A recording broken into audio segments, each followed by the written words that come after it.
tak dávno plánujem spraviť tento recept. 300 kalórií, 23 gramov bielkovín. Je to jeden z tých virálnejších receptov. Idem si spraviť moju dnešnú večeru. Poď so mnou. Takže najprv si zoberieme 2 krajce chlebíka. Áno, aj keď si v diete, chlebík nemusíš vyradzovať zo svojho jedálnička, len vtedy, keď máš nejakú intoleranciu, alergiu, proste na niečo, len vtedy vyradzujte produkty z vášho jedálnička, nie vtedy, keď si myslíte, že od toho priberáte alebo z toho schudnete. To chlebíky sú nižšie kaloricky.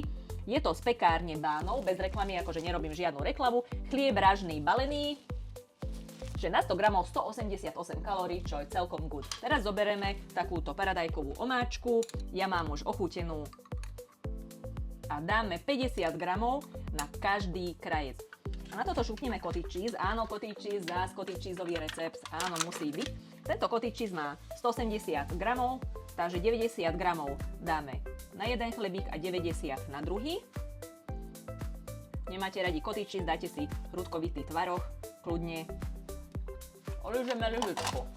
Chytíme Lerdamer Light alebo Edam 30% teda otučnený syr a dáme jeden krajec alebo jeden plátok syra, tak to môžeme na menšie kúsky, alebo môžete nastrúhať samozrejme, no to je extra práca a my chceme rýchly recept. Ja zoberiem ešte sriraču, dáme ešte 2 plátky salámy, pikantnej, tak normálne klobásu by som dala na to. Dobre, toto máme a ideme ďalej. Teraz dáme do teplozdušnej fritézy papier, položíme na papier chlebíky.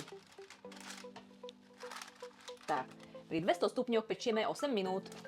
Tak toto prosím pekne vyzerá dosť dobre. Necháme trošku vychladnúť a ideme ochutnať.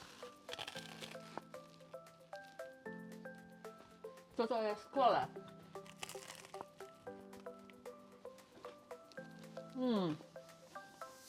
Vyskúšajte aj vy. Dajte mi vedieť. Čaute.